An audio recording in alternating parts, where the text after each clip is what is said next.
1971. We woke up in a different world, where the Cold War ended along with the Vietnam carnage. All because of the Dome. The Dome. A territory full of anomalous artifacts, phenomena, and organisms. We still don't know what it is. An alien city? Some kind of a testing ground or storage? Whatever it is, no living thing trapped under the Dome can escape it. Yet even this did not stop the research. The major powers created the Cronus Megacorporation to develop and explore the Dome. Its secrets became a lucrative business. The Spire station was built on top of the Dome to export the artifacts and import supplies and personnel. The city of Crystal Sands grew at the foot of the Dome, eventually becoming a major transportation hub. All this required thousands of employees, and there was no shortage of candidates. Romantics, pragmatists, and adventurers of all trades swarmed recruiting centers around the globe, seeking jobs at Cronus. Look at these losers. We're one of those people.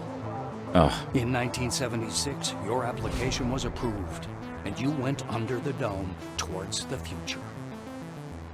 Whether a good one or a bad one, only time will tell. All right.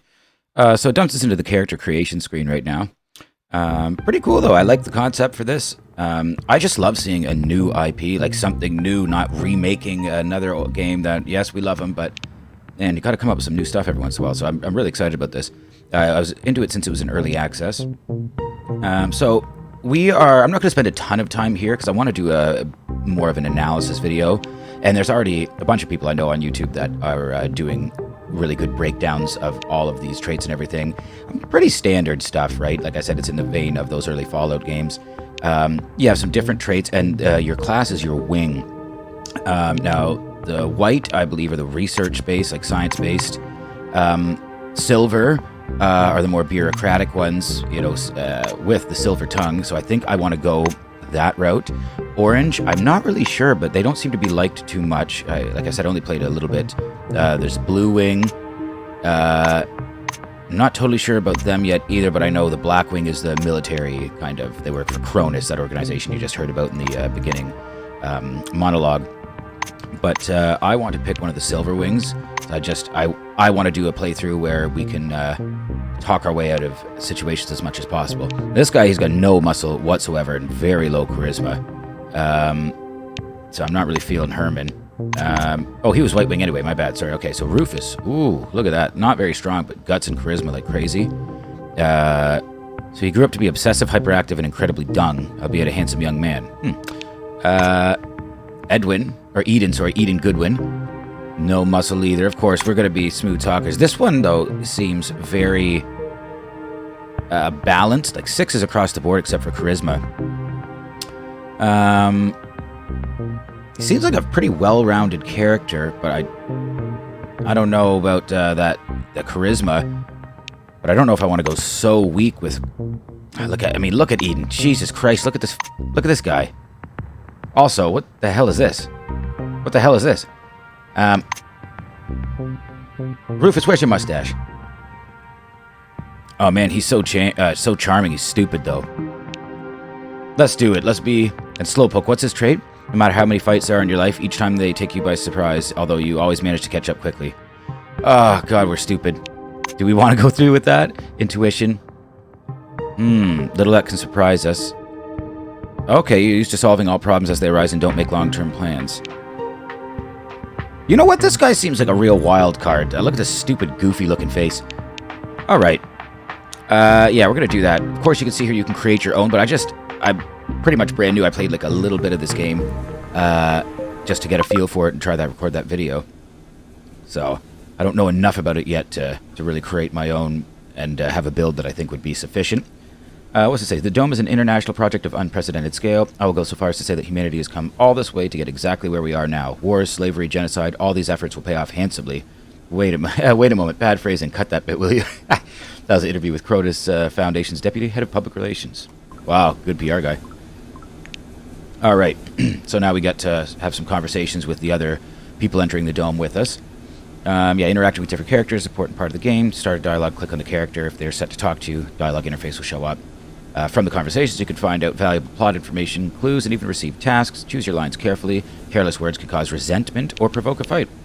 All right, let's get a feel for this place. Here we are, our silver-haired, silver-tongued, charming character. Let's talk to Monty Guy wearing James. thick spectacles thrusts out a sweaty hand. Monty James, Silverwing. Aha, my fellow He Silver glances Wingian. down at your badge. Ah, it's you. I found your file extremely interesting, and your CV wonderful. All right. Inspiring, really. When I had the opportunity to look over the files of my future colleagues, I couldn't resist. I don't want to sound boastful, but silver level clearance has its advantages. Why does this guy remind me of Monty Dwight? winks. He winks. Okay, good. This guy reminds me of Dwight from The Office. I don't know. I'm just getting real Dwight vibes. Okay, so we can ask him what he saw in your file. Also, because we are a Silverwing, this will unlock specific dialogue options, right? Depending on the wing that you are and what other wing that you're talking to. So, okay, we're going to say that since you're Silver, I would like to review the other employees' files. James spreads his arms regretfully. You misunderstood. I don't carry the physical copies with me, but I did get a chance to familiarize myself with them. All right, Ask away. Let's dig into it. Okay, ask him about the White Wing employee. Monty presses his plump hands to his chest, as if in prayer. Tomoko Kimura from Osaka, a physiologist. She's young, but already has a PhD. James moves so close, his lips are all but brushing your ear. Ew. Just between you, me, and that lamppost, Kimura has an older sister, Ayaki. She's currently in jail, and Tomoko herself spent 2 years in prison, but that is strictly classified. Whoa, badass. Okay, how about the Blue The Wing? Silver smiles and pats the blue on the shoulder. As the man turns to him, Monty raises his fist in some kind of a weird salute. Gagarin, Sputnik, Cosmos, Mir, Druzhba, Krasen, SSSR. He says in Russian. The blue's mustache twitches and his face wrinkles with a beaming smile. Comrade Patanin is from the Soviet Union. He's a highly qualified construction engineer. Took part in planning the Spire. He's no spy. Supposedly. Oh, Monty explains, turning to you. That's comforting. Since the discovery of the dome, international dome. Since the discovery of the dome, its exploration has become an international project. 7 countries participated in the first expedition, and over time this number has only increased. According to the most recent data, citizens of more than 40 different countries reside under the dome today. Wow. Everybody wants a piece of that. And the Spire, you remember if you were watching the beginning of the video, yeah, it's just that transit station built around the aperture at the top of the dome. Relics are moved up to it. Capsules with new employees, food, and equipment descend from it. Okay, let's talk about the Blackwing employee. Elsa Olsen, police captain, City of Stockholm. Former captain, to be precise. Dismissed from service because of a conflicting article. Yeah, conflicting. Let's call it that. The Silver says in hushed tones. The Black gives him an unpleasant look, but says nothing.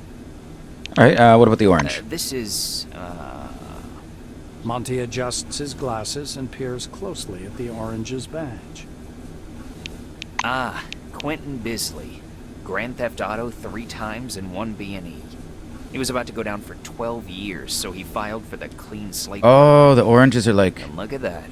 They accepted him right away. reformed The Silver prisoners. shakes his head in disapproval and perplexity. Clean Slate. Okay, Corona's Clean Slate social program is active worldwide. Its goal is to give convicts a chance to start a new life under the dome. To participate in the program, the candidate must file an application and fill out a special form, which is then sent to the Foundation's Human Resources Department.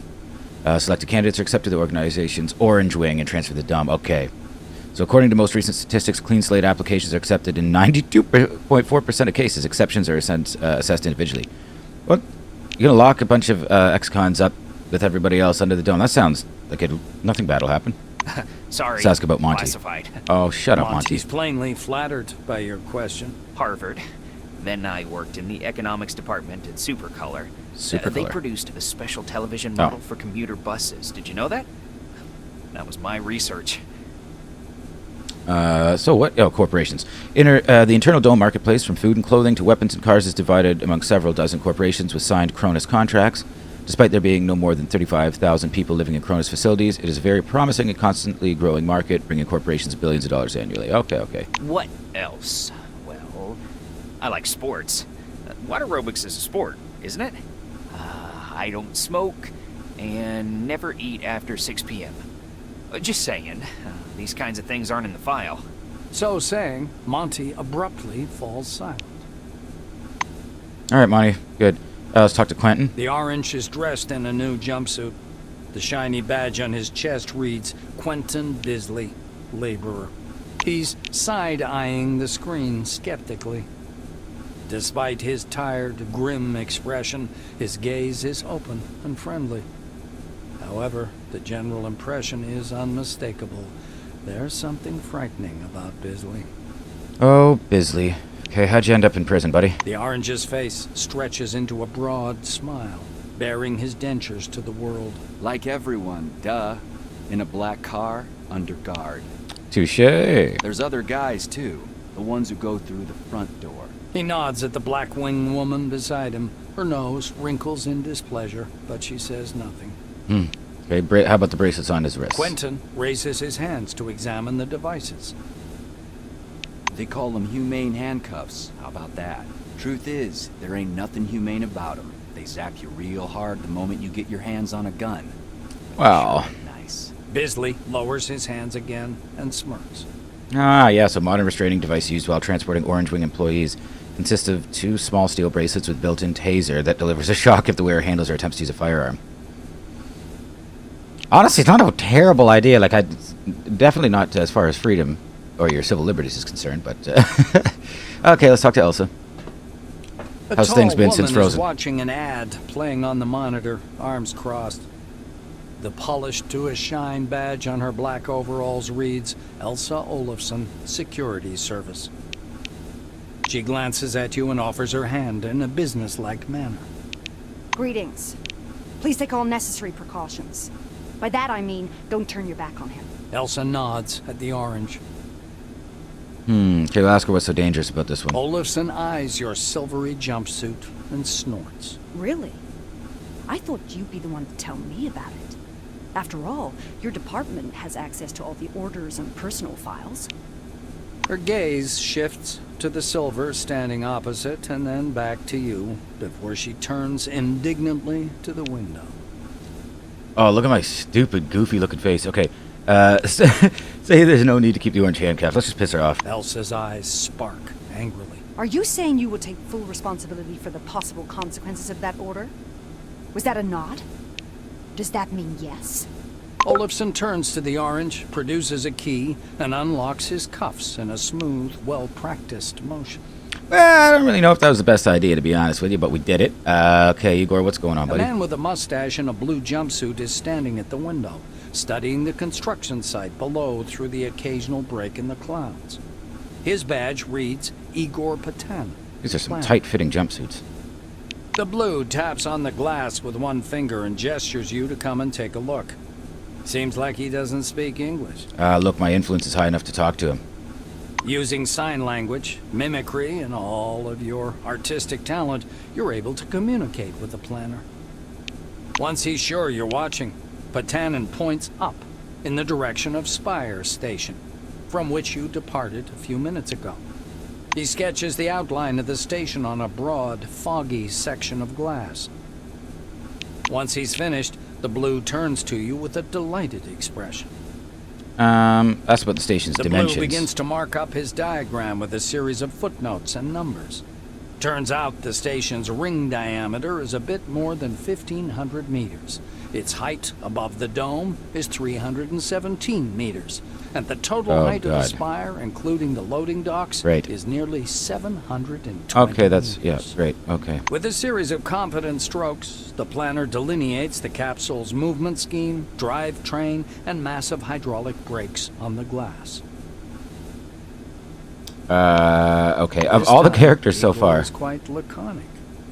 this one's the most likable, and that's terrible. Confidently writes cargo and personnel in block letters, and draws an arrow pointing downward.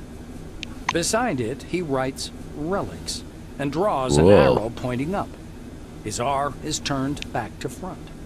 Okay, thanks, The Igor. engineer stops you with a gesture, and after rummaging through his pockets, offers you a small candy. Yeah. There is a picture of a crayfish on the white wrapper. Is this candy crayfish flavored? Well, I certainly hope not, but let's try it. It's surprisingly spongy and tooth-achingly sweet. You can only wonder what it has to do with crayfish. All right. Status effects. So yeah, I don't know what the status effect of that is, but we've got a crayfish candy. So various actions such as eating food or taking medicines may impose certain status effects. They could last for different times and be positive or negative. Some attacks and abilities can also apply a status effect that changes the characteristics of the target. For example, bleeding or poisoning will gradually reduce your health. That does make sense. All right, last one of these. Let's talk to Tomoko. The thin, Tomoko? pale young woman is sitting at the window, leaning Tomoko? against the illuminator. The glass is slightly fogged with her breath. Tomoko? She turns to you. Her shiny badge remember. reads, Tomoko Kimura, Ah, Tomoko. physiologist. Tomoko? All right. We've crossed the border. No way back now. Even traveling by the funicular wasn't so thrilling. The white presses small hands to her blushing cheeks. Oh, it's funicular. So the city of Crystal Stand, standing at the foot of the dome and the Spire Station, are connected by the line of the passenger and freight funicular. Specially equipped cabin supply along the line laid directly on the surface of the dome, transporting Cronus Foundation employees and cargo. Pretty cool. You were thinking, why have no children been born under the dome? I've got Oh. a working hypothesis, but I'm not ready to share it yet. She says softly, as if answering a question you didn't ask. Let's ask her if she sees... We've got this perception skill check. Let's ask her if she sees a dark stain on the outer surface of the dome. Kimura peers through the glass in the direction you indicate. Oh, that's the aircraft that crashed into the dome during the first expedition. I believe that's a wing fragment, and there's some white canvas. What do you think that is? Maybe a parachute? Every time they're talking about this dome, I remember the TV show from several years back, Under the Dome. I think it was based on... Was it a Stephen King book or something? Let me know in the comments Shakes her head, if you remember that. bewildered. I just can't believe it. It's all true. We're on our way to meet the future. Okay, what do you mean by we crossed the border? Kimura shoots you a surprised look. You're familiar with the details of the briefing, right? To put it simply, the dome is a selectively permeable environment. The white draws an invisible hemisphere in the air. Inorganic objects may exit the dome without difficulty, but any living creature dies if transported back to the outside world. That's why we're all stuck here for an indefinite period of time. Oh my god, I'm trapped with these losers. Alright, I've got the science checked. Propose a hypothesis. The lack of fertility in women of the dome is related to field activity. Kimura listens without interrupting, as if considering your every word. It's Good, quite she should. possible. I would like to set up an experiment to test this in practice. She cuts off, abruptly. You exchange glances with the rapidly blushing Kimura. Not in that sense. I mean, yes, in that sense, but it is science, you know. It's quite serious. Offered to help test her hypothesis before it's too late, yes! She blushes even more. Oh, Eden. I keep wanting to call him Edwin. Eden Goodwin. Oh, look at that face. Are you sure you don't want to? All right, so everybody, here we are. We're stepping out. We're using the portal door. We're getting out into the world. Let's play this effing game. Stopping by the door's porthole, you watch as the ground slowly approaches. So cool. I actually do really enjoy these kind of choose-your-own-adventure type screens for transition and stuff that they wouldn't make sense to animate it in the game. I think it just goes with the CRPG theme very well. It looks brown-black through the tinted glass and smoky blue at the horizon. It almost seems like the clouds are pulling apart there. You can discern the regular pattern of a settlement in the mists, hanging over the northern section. If this is the city, it's nowhere near as miraculous as the brochure. Just a few concrete buildings surrounded by sheds. It resembles the hab pods of a space colony in a sci-fi film. Yet, the scale is impressive. In only 5 years, a small civilization has arisen from these bleak sands to tackle mankind's greatest project. And this guy's just whispering this dialogue. Could you speak up? The Blues and Oranges did their share of the physical labor, but the main credit belongs to the brilliant administrators from Silverwing. At least, that's what you were told during the pre-departure briefing. Just as you're about to move away from the window, you notice a whirlwind beginning to form above the ochre plain. Oh, here we go. The gathering storm drifts unhurriedly above the desert, a crown of green lightning flashing at its core. Clearly no ordinary weather phenomenon. It must be one of those anomalies. You freeze by the window, unable to avert your gaze. Okay, we can look at the buildings down below, or we can try to spot the mysterious forefather structures. Stay at the window and watch the whirlwind. I kind of want to look for the, or we can join the other group members. Should I see if I want to see if I can spot the structure. The outlines of the landing site, blurred by clouds of dust, appear behind the greenish glass of the porthole. The capsule shudders as the braking devices engage. All right, well, I have no idea how that affected anything, but what's to say? This is the end of the Cold War. The world economy now revolves around the Dome and the study of its technologies, an effort shared among many nations, both capitalist and socialist. The world can rest easy. There will be no nuclear apocalypse, only collaboration in the interest of all mankind. Sounds like some good-ass propaganda. It's from Prov, the newspaper article. All right, let's do it. Here we go. Oh, yeah. Here we go, baby. All right. Let's get the hell out of the pod. Okay, we can camera, yeah, E and Q, WASDA. Yep, good. Oh, yep. Okay, we got a bunch of oranges doing some work. All right, let's go. I guess we gotta talk to this guy.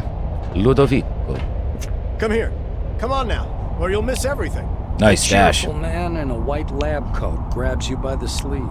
A badge reading Ludovico Nuzzi, scientific analyst, export department, dangles loosely on his clean uniform, which still smells pungently of washing powder. Look over there. He points upward with a sharp, wide gesture and hands you his field binoculars. All right, what are you looking at, buddy? You raise the binoculars to your eyes. Under fourfold magnification, Wow. the whirling cloud above the rust-colored plains looks even stranger. Its core glows with flickering green light and flashes rhythmically, and that rhythm seems to form a complicated pattern. Nuzzi bends close to your ear. Fascinating. Do you want me to bring some filters? If we intercept the red and blue spectrums, we'll see something amazing. It's like a signal, some kind of message. So we don't have high enough reconnaissance to use whatever, we're not passing the skill check, so we don't have that answer. But I guess let's ask these other questions. Let's ask him exactly, precisely what it is we're looking at. Ludovico laughs unnervingly and snatches the binoculars from your hands. With the binoculars raised to his eyes, he minutely adjusts the focus. It's a massive whirlwind north of Concord, and not merely some desert sandstorm. That's an anomaly. I hope it lasts long enough for me to make a proper observation. Okay, yeah, what scientific analyst export department means? The scientist looks blankly at you, then down at his lab coat.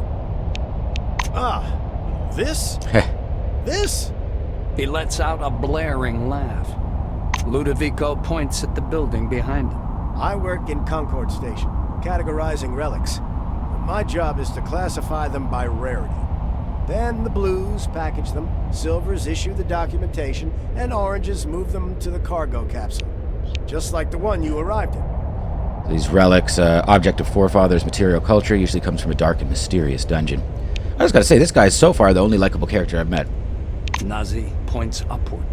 Then the capsule takes the relics way up there, all the way to the spire, then to Crystal Sands by the funicular. They get auctioned off and turned into money.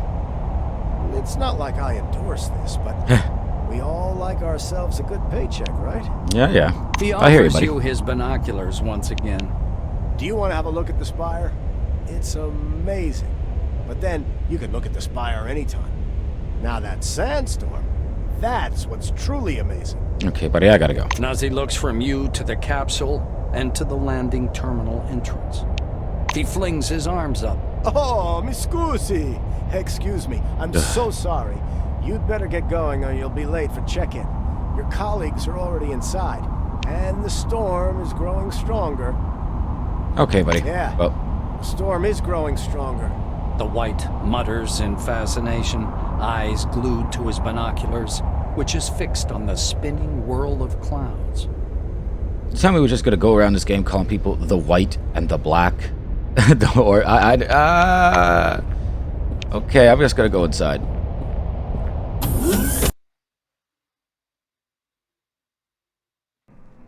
I love that you can actually rotate the camera. In a lot of these CRPGs, it's, you know, a fixed camera angle. Which, yes, we can't change the angle, like the vertical height of the camera, or, you know, at what perspective. We're still in that isometric perspective. But we can rotate the camera, which is quite helpful. Okay, quests. Throughout the game, you perform various tasks, some of which lead you through the story, as well as others that reveal different aspects of life under the dome. You can always find out the task status, read the details, data section. Great. Alright, where are we going? Welcome. Ah, there's Monty James. What's up, Mr. James? Oh, never thought. Yeah, we know who this is. We already talked to him. A silver... Oh, because I guess they're not assuming that you spoke to him in the beginning. A silver wearing thick, glittering spectacles sitting on an orange couch, nervously fingering his badge, which reads Monty James. Large suitcase rests his feet with a leaflet about the dome perched on top. Oh, good day. Okay, good, he remembers me. How do you like the inside of the dome, he says. Say I'm not ready to answer that yet, not enough time has passed. Well, that's true. He stares moodily down at his suitcase. First impression is unfortunately not very positive. They forgot to add my name to the new recruit's manifest. Can you imagine? Yeah, we'll help him out. He gave us some inside scoop earlier. Monty looks up from worrying a hangnail. Are you for real? That would be incredibly kind of you. Yeah, I guess so, buddy. Maybe my optimism about this place and the people working here is justified after all. And we've evidently cheered him up quite a lot. Good. Come back again. All right. Hello. I'm pretty sure, yeah, we got to talk to this guy. I'll register you. Yeah. A tall receptionist watches you from behind his desk with a bored, haughty look. Ooh. He Hey. waves impatiently at you to approach. Noticing your silvery uniform, he offers up his best artificial smile. Welcome. My name's Dean Rayhead. It's my job to help our new employees settle in. Please wait a moment or two while I register you. The administrator slaps himself on the forehead. Ah, I almost forgot the regulation pre-registration greeting. Just a second. All right. Rayhead produces a reel-to-reel tape recorder from beneath the desk, rewinds the tape to the beginning, and presses play. The speakers explode with a harsh, crackling sound, over which the tick-tick of a metronome slowly grows louder. Solemn music begins to play, and the administrator's face takes on a serious expression. Dear employee, on behalf of the Cronus Foundation, I, Administrator Dean Rayhead, welcome you to your new life under the dome.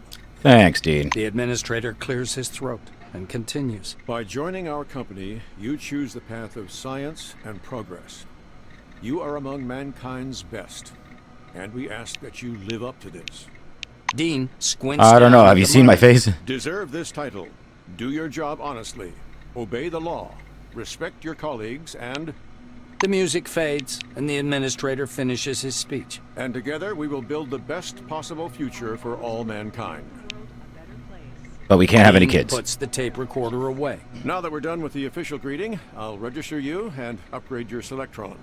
Okay? Attention. Yeah, attention. okay, let's do it. Please handle relics carefully. Or do we want to look around In first? case No, of let's just do the damage, registration. Dean's Your life will hands be hover forfeit. over the keyboard. He gives you a nod. Okay. Oh, let's be prepared. We'll pass him a note in which we've written out our information. The administrator squints at the paper in his outstretched hand before setting it next to the keyboard and entering the information into the database. Rayhet scans the computer screen. So your position in the waiting list was 63,784. You've been assigned to Magellan Station. A special bus will bring you there after a series of briefings. Please pass me your Selectron so I can update the firmware. And what's... Okay, that's my electronic key and ID. Computer program embedded into this electron grants access to certain areas depending on your wing and rank. Okay, so that's our access. I love this here, the Chat-O-Matic. I love it. See, it's not afraid, this game, to wear its influences on its sleeve, but it's not doing it in a shameless way. It's paying homage and adding something to the genre, and I love that. The docking port of your past to a recess in the casing of his computer. The administrator returns your Selectron. So, colleague, you now have first-level clearance, which gives you access to the archives on the administrative level, the warehouses, and basically everywhere else except the secure facilities. You also have admin privileges at most terminals. Cool. Dean continues. All new employees have a short list of tasks to perform on arrival. Do you want to hear all the details, or just the short version? I'm good with the short version. Rayhet snorts. To make it short, get your uniform from storage, your weapons from the armory, pass the Psi abilities test, and complete your weapons training at the training zone. Then learn how to use the scanner, avoid anomalies, and properly catalog anything you observe. Last, go to the waiting room and wait for the bus to Magellan. It sounds like a lot of work. Sits back in his armchair. That's it. I hope there aren't any questions. No, we're fine. Rayhet claps his hands in satisfaction. Great.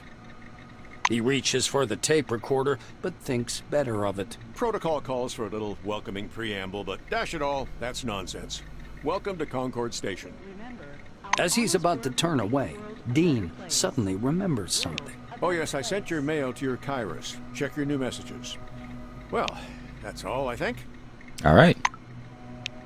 Messages sent to you by various game characters are stored in the messages section of the Kairos. Messages from some employees' computers also end up there. All new messages are in the inbox tab, and after reading are moved to the archive. Good. Excellent. There's that terminal. Let's go to help our friend Monty. Terminals. Throughout the game, you'll often have to interact with various computers. Terminals contain useful information, allow you to turn on disabled mechanisms and open locked doors. If you accidentally or intentionally killed one of the main characters, then information on how to progress further in the game can almost always be found in their terminal. Good. Alright, let's access it. Cronus logo flickers pale blue on the terminal display. Oh, we could have registered him in Orange Wing. What a great prank. That does see... I don't know, I want to help this guy out. But depending on your playthrough, what an awesome option. Yeah, let's register him. Okay, we enter Monty James data in the system, noting that the registration form for Silver has several extra fields. Apparently, Cronus sees its managers as a special case. Once you've double-checked your input and press send, with a beep, the system accepts the data and redirects you to the main menu. Good. Oh, Silverwing, let's log in as admin. Your Silverwing access card provides 2 logins, one for a regular loser, and the other for your admin account. You log in as the admin. Oh, classified stuff! Okay, so let's read the news. Mishmash of symbols fills the screen. Taking a closer look, you realize the characters represent a photo. Image depicts a flaming ball floating above a laboratory workbench. 3 figures stand behind it, scientists presumably, but you cannot make out their faces. That doesn't look good. Read, what does it say? Image of the scientist and the relic is replaced with the text, or replaced with text, 5 years of the future. Humanity celebrates discovery of the Dome Day. Okay, skim the article, mostly a chest-thumping exoration of the supposed future of human civilization. Alright, what's the stat?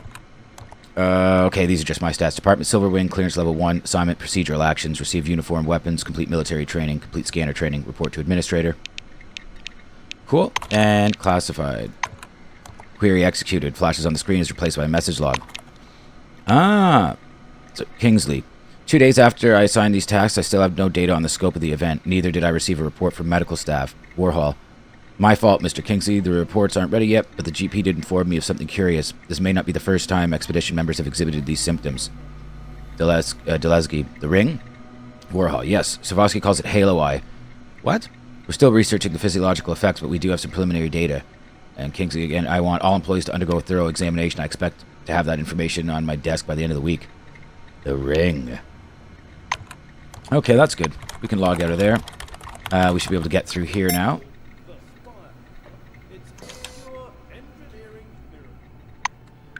Okay, so main quest. Okay, so step 1. Yep, here we go. Reach our destination. First task to register. We did that. Receptionist checked us in. So step 1, contact storekeeper Sydney Maynard. Okay, let's do that. Oh, where's our map? There we go. Sydney. And where are we? We're right here. Sydney should be through those doors there. Excellent. Okay. Ah, perfect. Sydney. I don't know why I did that Behind the accent. storage counter, you see a small, neat guy. His gingery hair shines with something like brilliantine. His badge says, Sidney Maynard, Storekeeper. What up, Sydney? The silver perks up at your approach. A thick logbook appears at once from under the counter. Sidney puts on thick glasses that seem to age him 5 decades in an instant and studies the lined pages. The silver finally stops and pins down a particular page with his finger. This is your first uniform requisition, right? Yes. You can also purchase any equipment you need for the desert directly from me. Just give me my equipment, Maynard Sydney. adjusts his glasses in a businesslike manner. Before I give you the uniform, please listen to these short instructions. Okay. Sidney fiddles with his hairstyle. So, I'm not going to sugarcoat it. Life under the dome can be dangerous. You may get shot, spill acid on yourself, get electrocuted, or suffer the effects of a dangerous anomaly. You may also freeze to death or get fried. So these are all the different ways you can get, the type of damage and resistance appropriately or respectively. So you got mechanical, hand-to-hand melee weapons or hand-to-hand combat, gunshot wounds, anything physical damage, that's mechanical resistance. Acid, so poisoning, even from cigarettes, medical substances, exposure to harmful chemicals and stuff, that's biochemical resistance. Electrocuted, shockingly. Electric shocks, exposure to charged matter, injuries sustained from energy weapons. Energy resistance is what you need for that. Psionic damage, psi abilities, anomalies, direct or indirect effects of maelstrom, and psychic resistance will combat that. Cryogenic damage from freezing, of course. Yeah, frostbite, cooling chemicals, refrigeration, equipment, weather conditions, cryogenic resistance. Of course, it makes sense. And getting fried, heat damage. Open flame explosions, hot objects, corresponding anomalies, and that's our heat resistance stat. So, cool. Just good to know. Quick rundown. That's why it's important to wear protective equipment when traveling outdoors. Of course, in hazardous situations, the equipment will get damaged, and the more it's damaged, the more often one has to repair it. The silver steps back from his counter to indicate the repair kit boxes piled in the back of the warehouse. He points back at the shelves behind him. We've got repair kits for this gear. There are Blue Wing specialists ready to help you at any large base, of course, but they're not always available. So, you'd better learn how to use repair kits and workbenches on your own. It's a useful skill. All right. Fair enough. Sidney rests the logbook on the desk. That's all the instructions. Now, I'm going to issue your uniform. The silver disappears into the back for a while and returns with a small package. Unfolding the package, Maynard shows you a brand spanking new uniform. That's right, baby. A silver suit jacket with coal black shirt and dark trousers. Sidney studies the way the light reflects from the cloth as he lovingly smooths the jacket with one hand. The Silver Wing uniform is fit for field conditions, just in case. But something this fine, you should treat with care, Okay, Sydney. Let's He get over yourself raises here. a finger. One more important thing. In accordance with Order 16-225, helmets and gloves are not issued, but they're available for purchase from me. Please bear in mind that a full set includes headgear or a mask, jacket, trousers, gloves, and boots. Sidney hands you the package. Here's your uniform. Enjoy. I'm not going to buy anything from him now. Sidney adjusts his glasses. Sure, I'll show you what we've got. We're pretty well stocked here in Concord. Take a look. So yeah, trade's an important element of Encased. While playing, you'll meet characters who you can trade with either by choosing the related dialogue option or clicking the barter button in the dialogue interface. I just want to see what he has. Sidney scribbles something in his logbook. Please come back anytime if you need something. He does have gloves. Researcher's gloves. Soldier's gloves.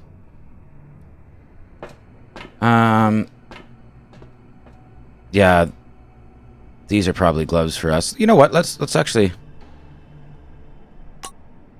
do it. Oh. Where do I drag it? Oh, there we go. Double-clicked on it. And, oh, Sam the Salmon fish snacks. Got gloves. What's this? Engineer's cap. No, we don't want that. Democritus. Energy resistance. Okay, it's... I'm trying to get a little, silver suit going on here. That's a worker's helmet. We don't want that. Oh, shovel. I know you can find that around here. I'm pretty sure I know you can find a shovel in this area, the starting area. Okay, well, whatever. Let's just buy the gloves for now.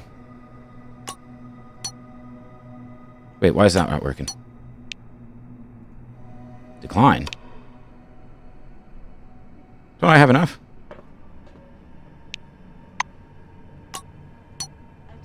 Why can't I get the gloves? Accept. Well, I'm confused. We'll see you later, Sydney. Okay, we're gonna have to figure that out. Let's see if we can equip anything that we have already. There we go. Put that on. Oh, equip jacket. Equip pants. Overtop the jumpsuit. And equip the boots. Wait, what are these? Leather shoes. Is that what I have on now? Yeah, there we go, baby. All right, cool. All right, that's good enough. Oh, what was this? Third letter from Cronus. Yellow envelope, thick and crisp. Solemn letter printed in font that mimics real handwriting. Foil postcard and ticket stub to Crystal Sands, the city near the dome. What the hell does this say? Oh, please accept our sincerest... my acceptance letter. Sincerest congratulations. From this day forward, you are officially part of the Cronus ranks. Our foundation is not merely the wealthiest and fastest growing company in the world. Above all, it is an organization of people. Brave soldiers, astute scientists, talented engineers, brilliant managers, and other employees. The Orge. These people form a huge but cohesive team, and we hope you will soon find your own place in it and make some new friends along the way. We are all united by a common goal. We believe in a bright future for every human being on Earth, and we're prepared to work hard to achieve it. Thank you for joining us. You're welcome. Okay, good. That's good for now. Let's get out of here. Okay, who are we talking to next? Okay, we've done that. We gotta go to Margarita. Where is she? We're here. Up this way. Okay. Looks like... Anything urgent? Wait. Up this way, perhaps? Yeah, there she is. Okay, good. Good. It's a scientific device. Wait, but it's still class 1. Come on. I'm going to violate protocol. Katarzyna, you may violate. Let's talk to her. The smell Rocket of of smoke. good tobacco Oh, it's got a pipe. wafts off this tall, portly woman from a meter away. A black lacquered pipe, an open logbook full of signatures, and a metal flip calendar sit on the counter in front of her. A small nameplate reads, Margarita Tkachenko. The woman fixes her coppery hair with one hand and casually lights her pipe. To what do I owe the pleasure? Her voice is deep and gravelly. I just want my weapon. Margarita thumbs back a couple of pages in her logbook. I see. This was your first receipt. Yes. Yes, it was. What's the problem? She glances at her Kairos, looks at you, snorts, and retreats to the shelves. Tkachenko returns a couple of minutes later, carrying something that looks more like a toy than a weapon. The weapon seems weightless as she spins it around her finger. I ain't telling you shit about this thing, 'cause that's exactly how much I know. Laser, schmazer, cadmium battery, fiberglass body, blah, blah, blah, blah, blah. You probably know more about it than I do. Here. Okay, accept the firearm carefully with the barrel aimed downward like you were trained. You could take the weapon at one hand, point it at her, and declare, "This is my turf now," which sounds incredible.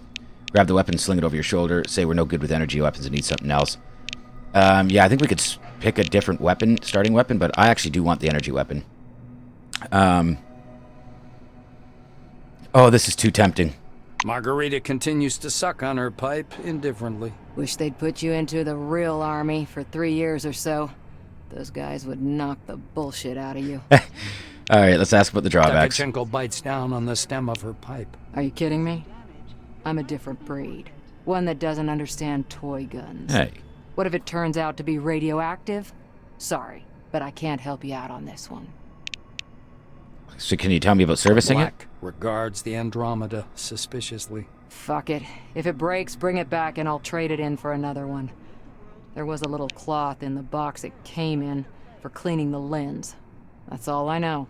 All right, The thanks. armorer shrugs, puffing indifferently on her pipe. It's the least I could do. We have a requisition list from the Silvers. For free, you receive only rubbish. If you want the real deal, check out the weaponry shop. Or me. So he obviously started with Wait a crap minute. weapon. Sign your name here in the meantime. Margarita reaches under her counter and produces a set of ammunition. A new set of ammo is issued for every task, but there's so much bureaucracy you'll go daft. Expenditure report. Form number 16. Disposal form. The Silver's running true to form. So if you need more ammo, I recommend you either search or barter for it. Or learn how to craft it on your own. Nice. These are useful skills. Trust me. Nice, definitely will have to learn Leaning that. over the counter, the Black points somewhere off to one side. Now it's time for your training. Fatherby is already waiting for you by the big gate. He's a bit dotty, but a good man nonetheless. But before the training zone, go see that wizard guy with his toothpicks.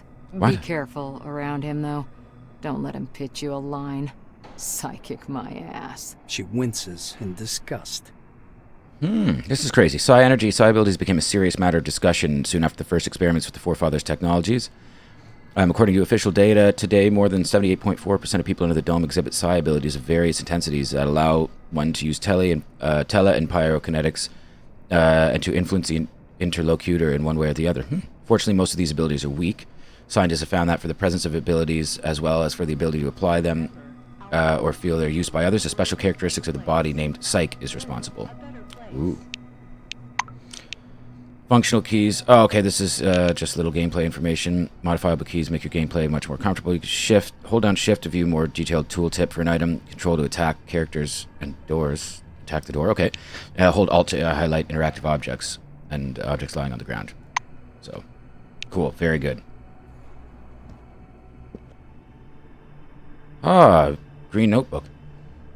Pages have been lined with pencil and filled in a neat slanting script with oversized curlicues. Flip through the notebook and look for the interesting entries. Major Ida Grace is mentioned in the book rather frequently, though in place of the comments there's always a blank line. Among the names you find Margarita Chenko herself. Comments are striking in their variety. Received Intruder Handgun, Incendiary Rounds, Hollow Point Rounds. Received Vixen Warrior Princess SMG, cool. Received KA 110 Special Assault Rifle. Any more? Comment next to the name John Kepler. Received Servo Shell Special Justification provided. See a long entry across the chart. Unfortunately, you aren't familiar with the language. Find the last entry. Now that you've got a weapon and ammunition, your name has appeared in the notebook along with the comment New Employee Primary Receiving. Cool. Anything else cool? The safe and everything. That looks great. But there's an armored door, so I don't see us getting in there. That's okay. Who are we talking to next? Oh, why do I keep doing that? So, yeah. Success. Step 3, we got to learn our psi abilities. Talk to Andre. Okay. And where's Andre? We're here. Oh, right up there. How convenient. How convenient. Oh, so he should be through here? Wait, hang on. Oh, hey. Oh, I've turned the map. That's why I'm getting myself all confused. So, if we go to the map... Yeah, because I rotated things around. That's fine. Okay. Andre, where are you, Andre? No, Sydney. Adolf, no. Gunsmith. Oh, Andre. Oh, yeah, that's right. Up here. Duh. Oh, so I wonder if we do go through that locked door.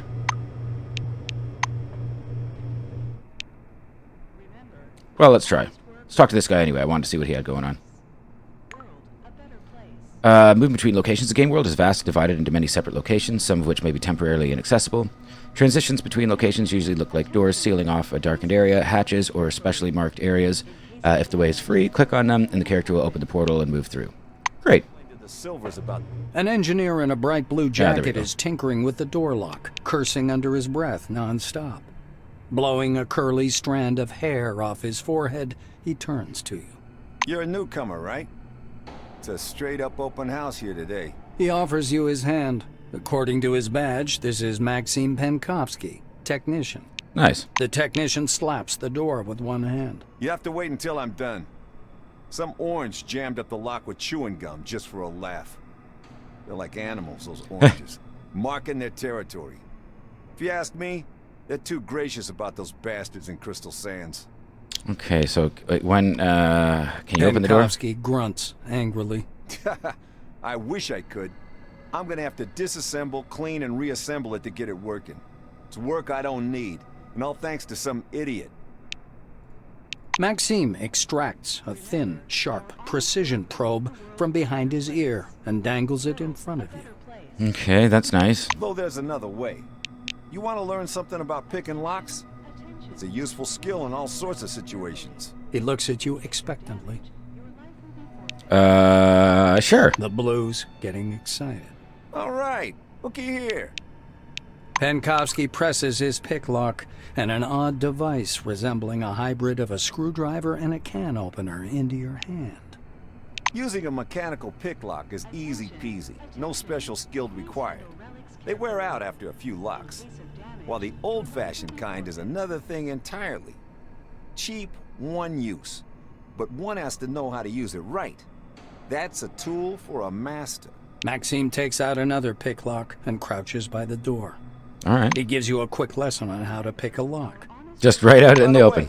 You can carry your tools in your belt. It's much handier to have them right there. Penkovsky shows you his utility belt, where he keeps all kinds of tools and Batman. gadgets. Actually, Cool. finding tools under the dome is no problem at all. There are even devices for hacking terminals and so on. Maxime hoists up his belt. The blue solemnly raises his index finger. And one more thing. Always use brand name stuff if you can. Groovy produces good kits. Modus and Supercolor do too. They've all got fat contracts with Cronus, so they care about quality. Cool. He looks at the door again. Damn these locks. Though I'd rather be doing this than fixing hab pods. Those are a real pain in the ass. Okay, what's wrong with those? Penkovsky gives you a patronizing look. Because they're poorly made, warped from the heat, and the filters aren't worth a damn. The modules were constructed by marketing managers, not engineers. Building a city in the desert was also their idea. This project is all about PR. Cronus wants to show the world how tough they are. Ah. Locks and lockpicking, yeah. Throughout the game, you'll come across locked doors or containers. Fortunately, they can be unlocked. Right button on the locked door, select the desired ability from the list. Use of special lockpicks increases the chance of success, but those usually deplete rather quickly. In addition, you can break down the door with brute force, or if there's a terminal nearby, try to open the door with it. Great. Okay, well, let's try to unlock the door, I guess, that he can't do. Lockpicking. I repeat, get a lockpick and attach it to your utility belt. And then, apply it to the door. Oh, okay, Yes, is it in the... apply is the proper word. Okay, we have to attach it to the utility belt. I don't see that we have a utility belt. Add to the belt. Sure. Okay. Whatever. I don't see a belt, but... I don't have the ability? Oh. Oh, with hand I can't. I see. There we go. Okay. Let's use the electric lock. Or let's try the simple one. See how good we are. You're doing well. Nice. Just don't forget to pick up your uniform and weapons. It'll be awkward for you if the door gets stuck. There's Sebastian. Oh, Andre. Oh, Andre's to my side. Well, that makes sense. Right there the whole time. Well, you've got quite an aura. A lean silver with thick black hair and a huge cigar clamped in his teeth is sitting in front of you. As you approach, he flashes a sly grin and slowly raises an outstretched hand above the table. Something really weird happens. All the paper clips, pencils, scattered toothpicks, and bits of trash float up from the table and hang in the air. The silver badge reading Andre Mihai, Sci Instructor, floats up as well. Cool. Let's show that we have skills as well. You thrust your hand forward, and your outspread fingers emit barely visible sparks of energy. Pencils, paper clips, toothpicks, and pistachio shells dance chaotically in the air. The silver sticks out his lower lip as if to say, not bad, and gives you a thumbs up.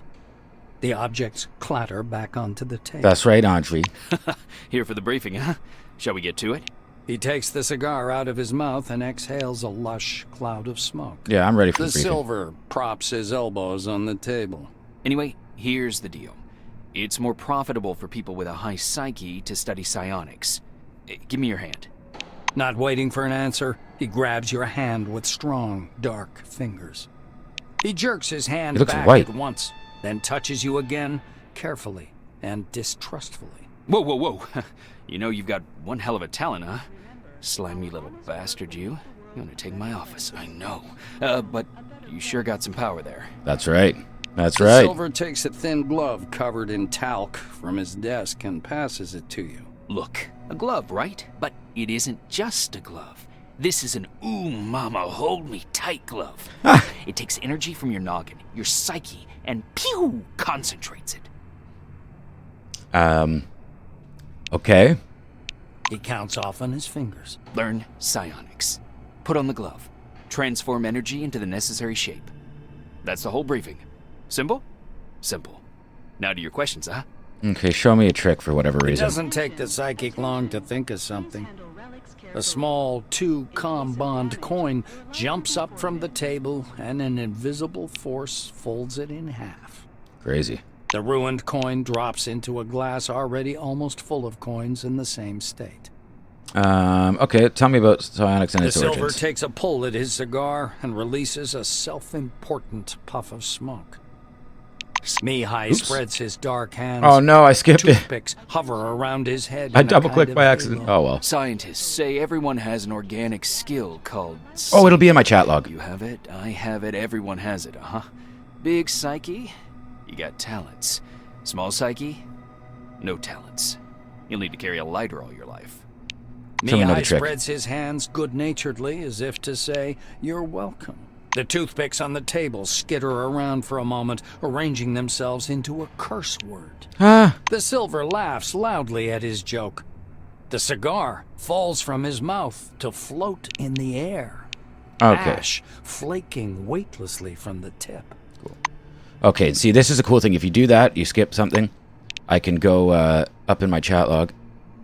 So, see, here we go. Psionics, it's a gift for all of us. The forefathers took off someplace, poof, gone. Only the dome remains. And this, psionics.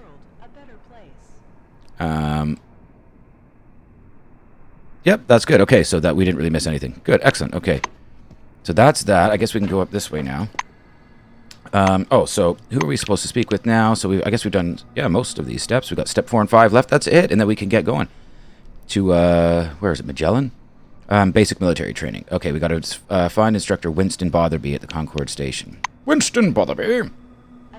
Where is An amazing Winston? excursion to a world of new technology and the nuns gossip. Listen to this information, useful for all wings. Where is Winston? Gunsmithing, Andre. Oh, Winston. Oh, he should be probably at the end of this room here. Where's Winston?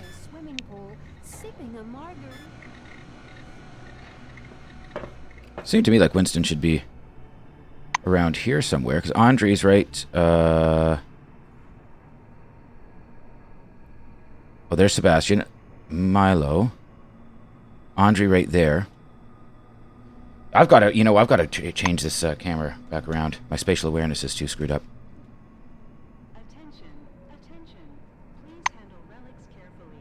So Andre, right over there.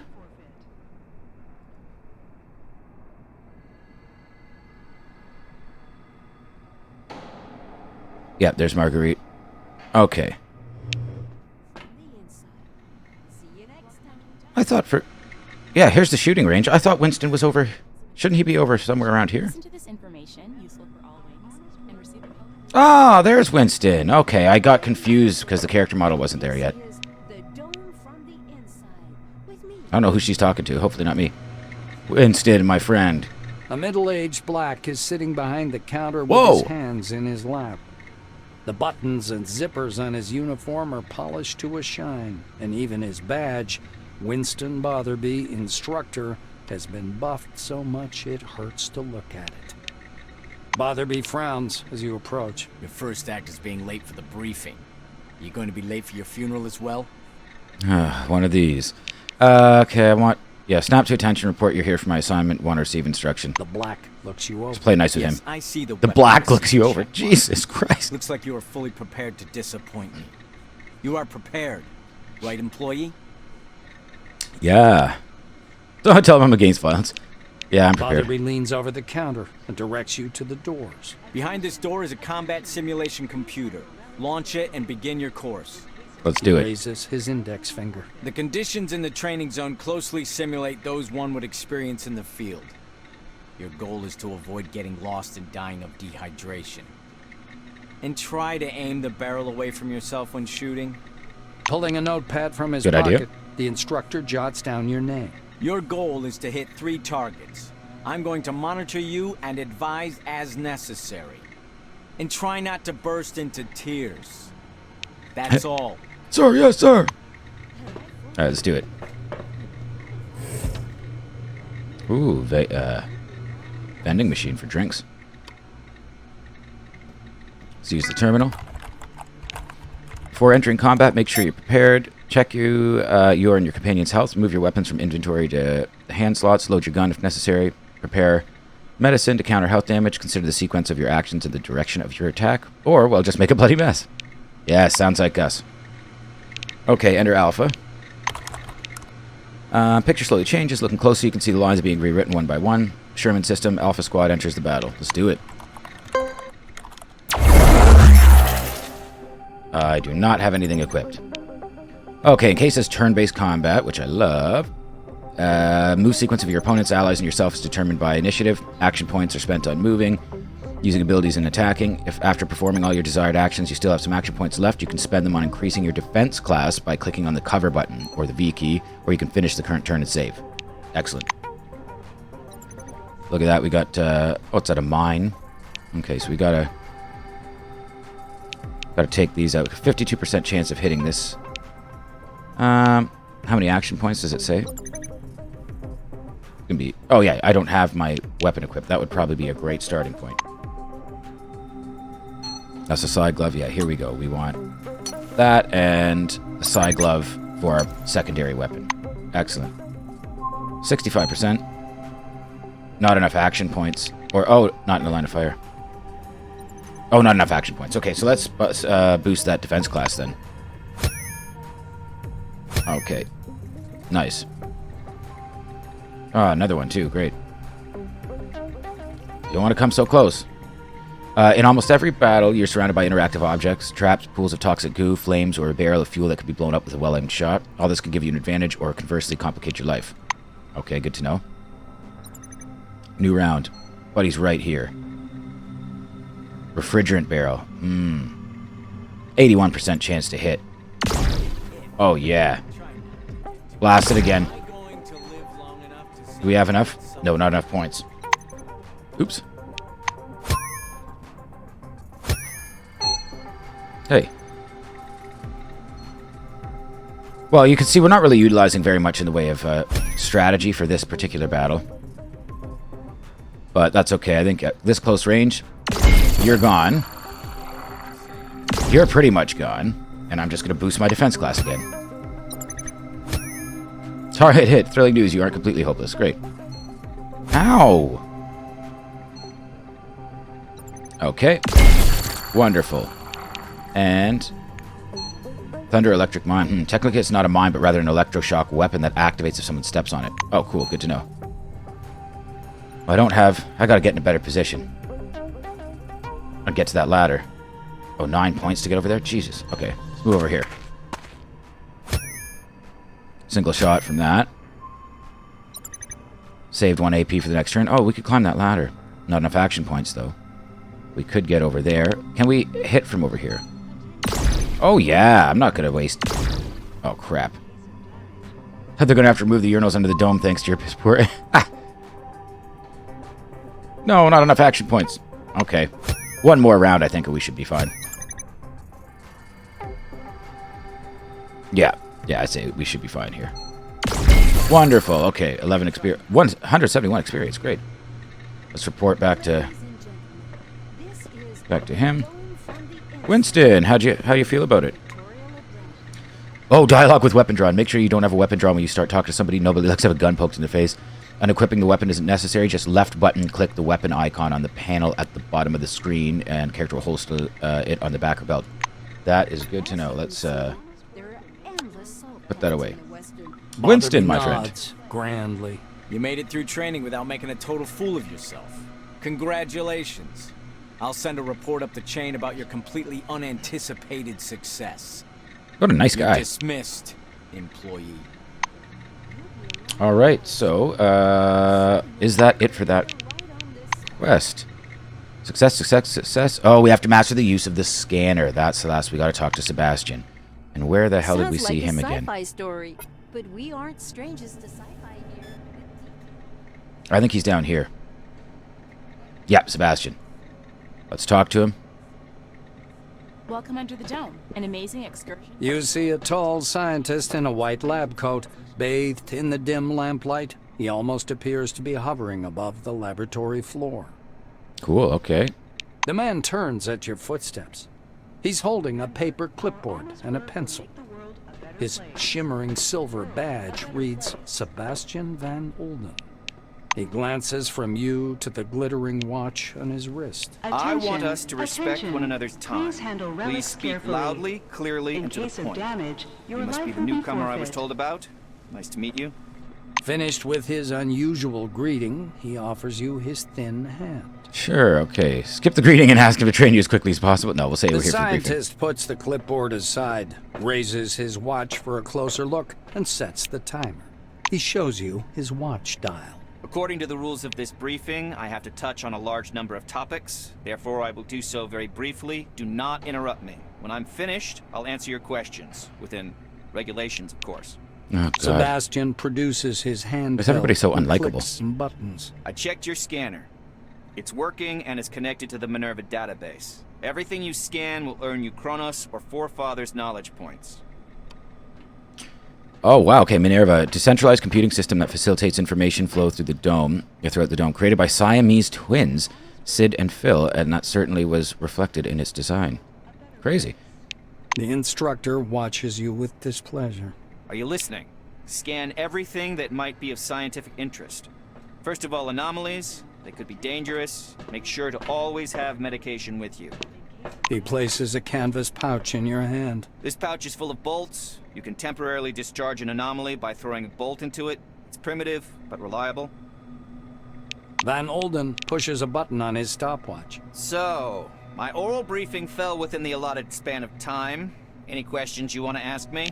I may as well find out a little bit about the lore. What is this Minerva Sebastian database? snorts skeptically. Oh, great. You're even ignorant of the basics. Minerva is a mainframe located at Magellan Base, where you'll be going soon, by the way. Cool. The Minerva disk stores the database containing every piece of information about the Dome and the company's employees. It is thanks to this scanning that the database is constantly updated. Are you ready for the second part of the briefing, or do you have any more questions? The instructor looks at his chronometer again. Oh, you know what? You're going to answer my questions. You said I could. Ask away. So, okay. Ask what these knowledge points are. What's the difference between the two kinds? The white scowls in annoyance. Do you know anything at all? What did you come under the dome for anyway? You I haven't get come under the dome knowledge yet. points for scanning objects. Okay. For scanning anomalies and relics, you receive Forefather points. Scanning the company's property and employees, living or dead, earns you Kronos Yikes. knowledge points. He explains with a Helps keep- sagacious expression. Scanning the remains of Cronus employees helps keep the human resources base up to date. By scanning the corpse, you get access to the personal correspondence of the deceased, as well as information about the cause of death and the date of death. Dead who do not have a special chip operating as a black box cannot be scanned. Yikes.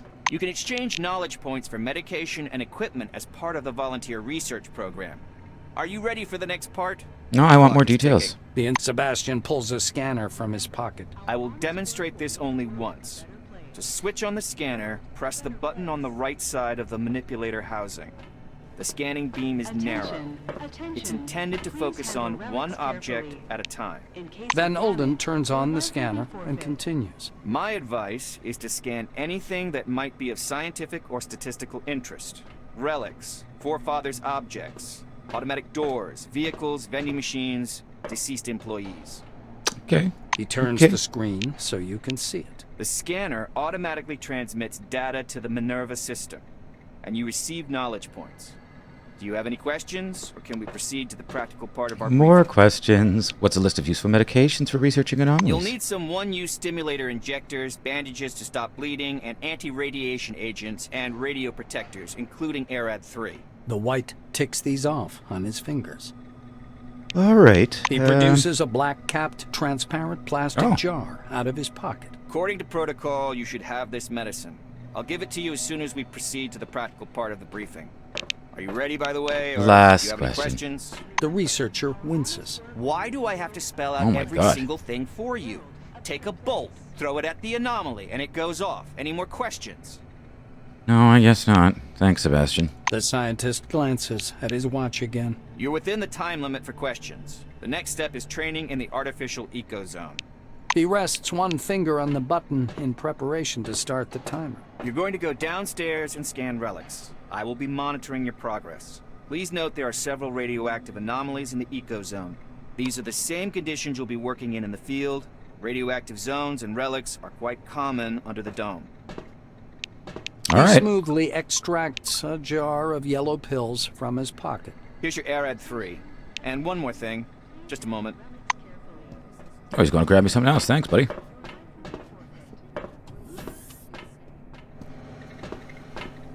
Oh, I guess I'm supposed to meet him over here. You'll be lying by a swimming pool. Please stand by for decontamination to end. All right. Let's talk to him. So I've got the scanning ability. To perform a scanning, select the ability in the panel and click on the object you want to scan. For each successful scan, you receive knowledge points, and the data obtained in the process is stored in your Kairos. Good. Van Olden gestures back at the ecozone. Oh. You haven't completed scanning everything yet. When he said one more thing, I thought he wanted me to come and talk to him. Okay, let's get down the ladder, bud. Oh, wait, hang on. Search this military-grade med kit. Ooh, yeah. Oh, wicked. Take all. Anything else we can interact with here? Yeah, just those. So we've got to go scan those relics, I guess? Yeah.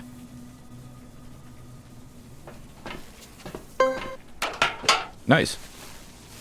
Oh, dig. Oh, we don't have a shovel. I thought before I found a shovel. I can craft something at a fire. Okay, well, we don't have the shovel now. I'm going to have to figure that out. We'll have to find it or we'll have to buy it eventually. I don't think there's really there's very much worth it over there. But okay, well, let's see. What about this bolt thing? Bolt throwing. Oops. Can we do it here? Nice. Okay, good. There's nothing there. And we should be able to go scan this now. Scan this. Oh, that disappeared very quick. World under the dome is full of strange and hazardous phenomena called anomalies. Most of them can injure, kill, or irradiate you. To detect and temporarily deactivate the anomaly, use the bolt throwing. Okay.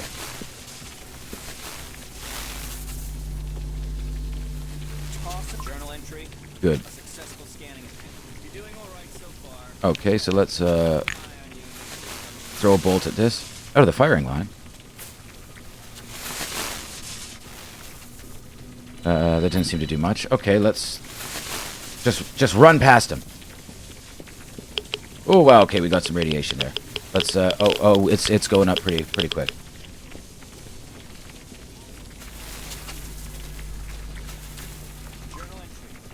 Okay, and scan. Let's do it. Come on, hurry up. We just got to get out of here. Oh, we're getting super radiated. Oh god, okay, up here. Come on. Yes. Come upstairs, employee. All right, let's go talk to him.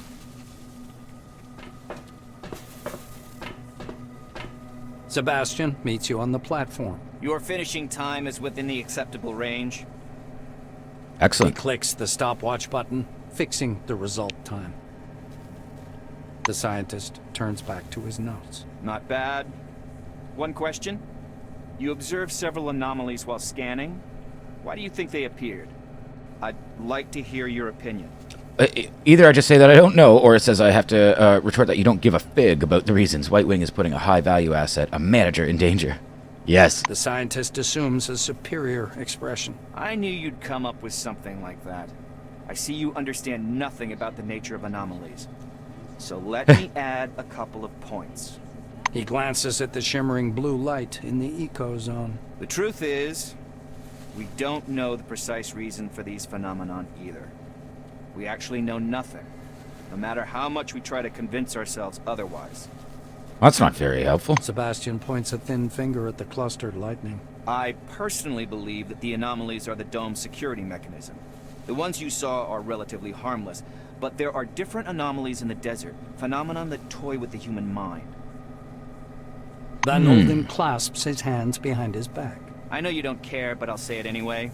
Scientists today are required to be wonder workers who can heal cancer with a wave of their hand and solve the secrets of the universe during their coffee break. For some reason, no one wants to understand that fundamental science is always an investment in the future. It produces no answers here and now. The White's gaze strays back to his clipboard. If something terrible happens under the dome one day, and I'm sure it will, science will protect no one. That is all. Off you go. What a pleasant dude. So, I guess if we... Oh, looks like we level up. Skill points. I've got 20 skill points. Oh my goodness. Oh. Wow, okay, cool. So applied skills and combat. My science is already pretty high in my tech. So the stars, I guess, are the ones that are helpful for me. Oh, cool. Gunsmithing. So putting more into tech allows me... Let's bump that up. And... put some into psionics. Oh, yeah. Phase shift. Teleports within a 15-meter radius. What? Psi confusion. Castling. Swap places with a target within a radius of 15 meters. That is amazing. Okay, of these applied ones. Gunsmithing, repair, throw a wrench, and stun the target. That's okay. And for science, what do we got here? Analytical mind. Perception +3 for the purposes of calculating the chance to see the enemy stats. That's a great one. Yes. So that's what we've unlocked by putting that many points in. I don't have to unlock these separately. That is sweet. As far as I can tell, anyway. Okay, awesome. Well, that was great. I'm glad I checked that out. And let's just look at our quest log. So, main quests. Haven't we done all this? Yep. Okay, so we just gotta wait for the bus to take us to Magellan Station. In my story, there's nothing else we can... Yeah, nothing else we can do for that mission. Side quest, against all protocols. Oh, we forgot to tell Monty! Crap! We totally forgot to tell Monty that he's in. Let's go. Welcome. Where'd he go? Oh, he'll probably pop back up once we get in the room. Come on. Research camp was built nearby. Run! Become a city. But that was Oh my god, I'm so slow. Monty, you're in, buddy. Mr. Rayhead? Monty is sunk deep in thought, also at the cushions of the chair as you approach. He greets you with a slight nod, but remains immersed in his reverie. Let's tell him we added him in. He takes off his spectacles, rests them on the cushion beside him, and envelops you in a big hug. Puts his glasses back on. Thank you for such an impressive example of cooperation with a stranger. Perhaps the dome really is a special place. See ya. Wicked, alright. Well, I'm glad. I know that's going to come back to help us probably at some point. So that's it. Alright, we are going to go down to the waiting station. And I guess we are waiting to head off to Magellan down here. Oh, this is cool. What's over here?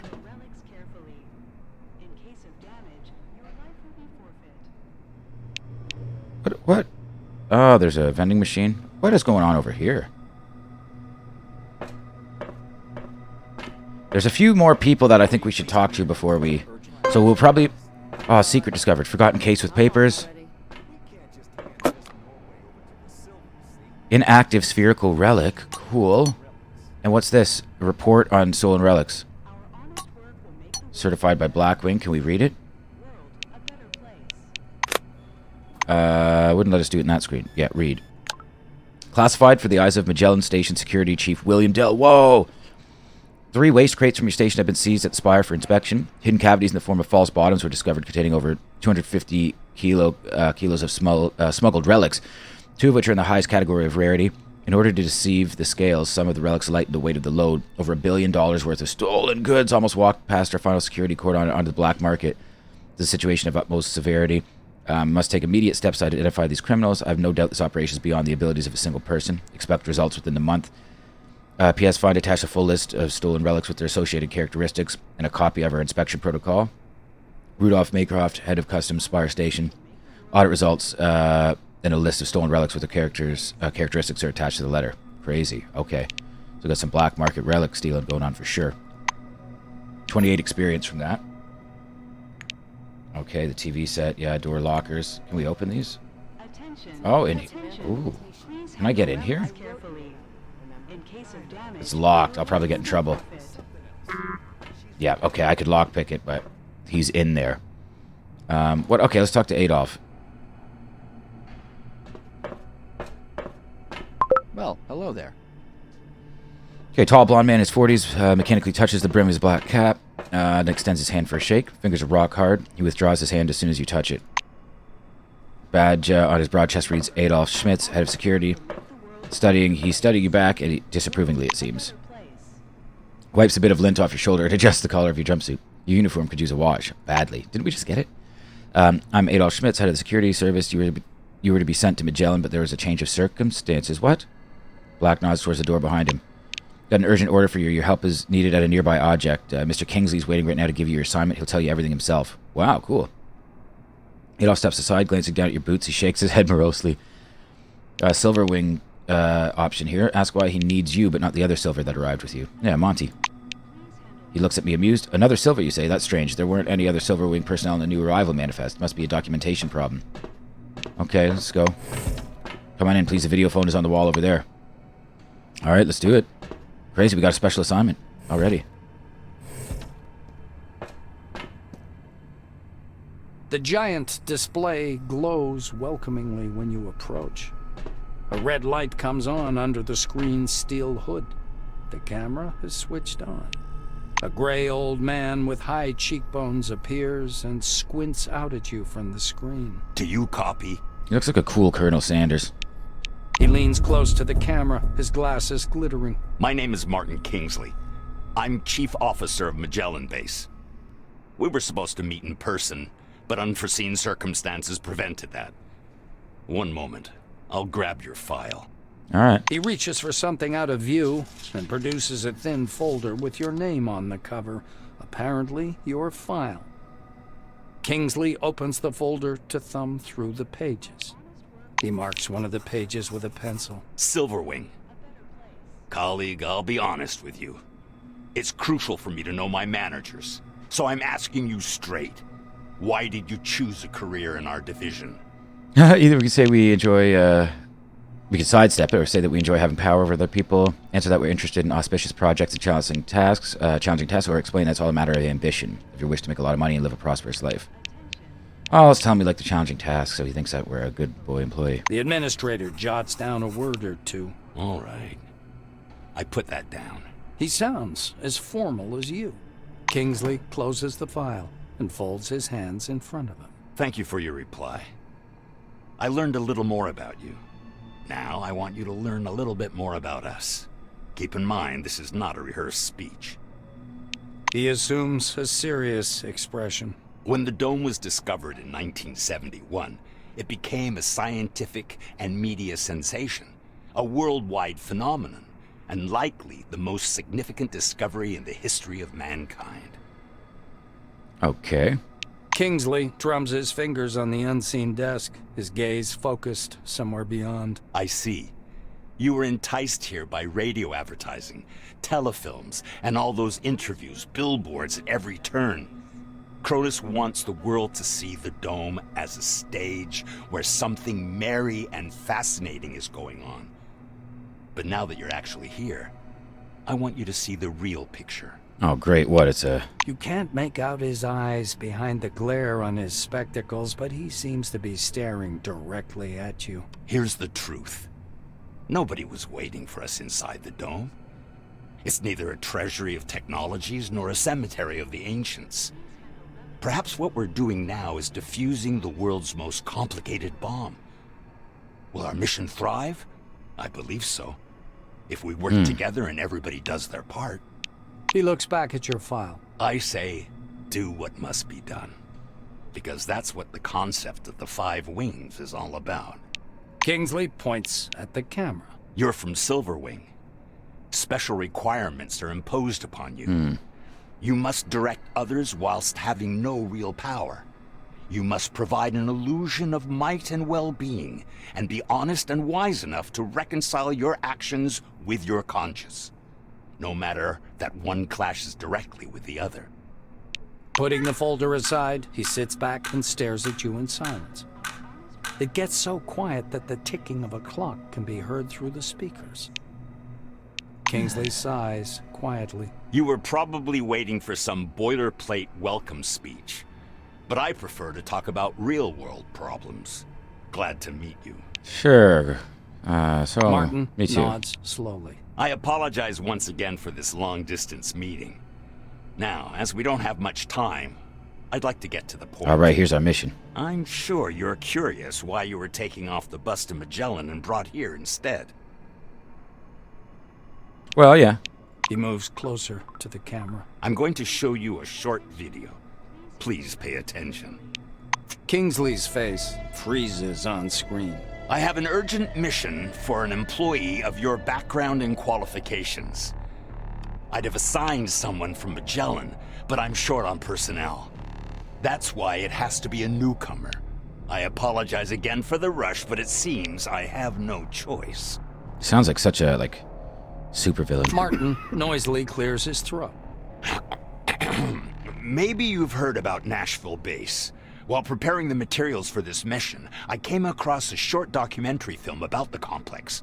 I think you should watch it. Great, a documentary about The that. speakers Awesome. produce a What's hollow that? click. Purple, gray, and black spots flicker on the screen. A blurred title, The Cronus Archive 1971 to 1974, was used in the production of this recording, appears at the bottom. Okay. Watch on. The shadow of an airplane flies across a faded yellow desert. A cheery voice fills the room. Every day, our researchers uncover more and more of the dome's Isn't this the same guy that's doing the other narration? There is no doubt Just using a the different voice? underground structures, so-called objects, are organized according to some pattern. Though early on, the importance of the relics to scientific research was considered insignificant. Okay. The desert dims into the black of a chalkboard. White lines drawn by an invisible hand begin to sketch a schematic of the dome. The narrator continues. By 1972, however, many important discoveries had come to light in a period of only a few months, and the construction of stationary research bases adjacent to the more promising objects began. Personnel moved into Ankara in May of 1972, and within half a year, Boston and Dessau were also brought into service, though the biggest discovery was yet to come. Go on. The picture changes to a chasm suffused with electric light. People bustling about everywhere. The speaker's voice seems to come from a distance. In November of 1973, a massive network of underground caves and a structure of hitherto unseen complexity was discovered in Sector C-12.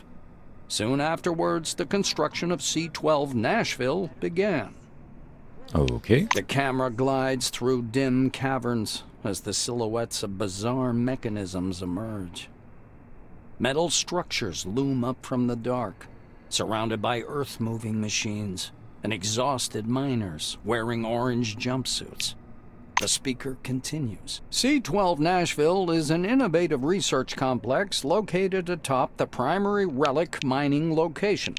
The complexity of this object is unique. Communications.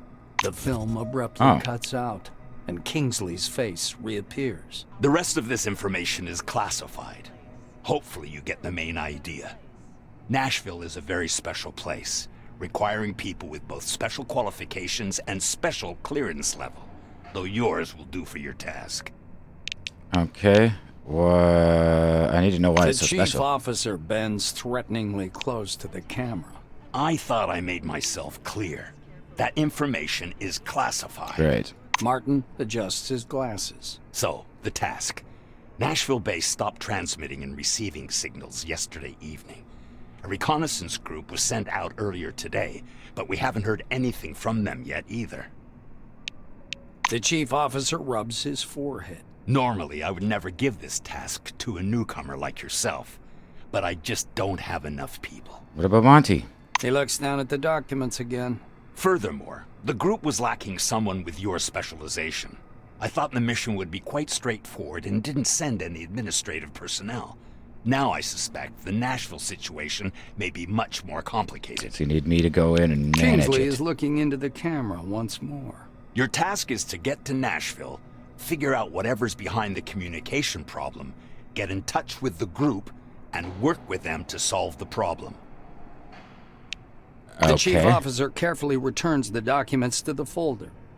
You notice his hands tremble slightly. Go downstairs. The truck must be waiting for you in storage. This task is urgent, but a small delay is acceptable if there's anything you need to settle here first. That is all. Any questions? No, we're good. Kingsley's hand reaches toward the camera. Great to hear. Take care of yourself. I'll talk to you later. All right, prepare yourself to leave the base, the base's defensive perimeter and venture into the outside world of the dome, where you must rely solely on yourself and your companions. Check your gear one last time and go to the orange truck waiting for you in the garage, on which you will continue your journey to Nashville facility. All right, everybody, so that's going to wrap it up for today's video. I am going to, before I head into the garage, I'm going to just do off-camera giant loop and just make sure there's nothing else I'm missing. I'm pretty sure there's a shovel I wanted to pick up somewhere. And then I'll let you all know in the next video if there's anything of importance.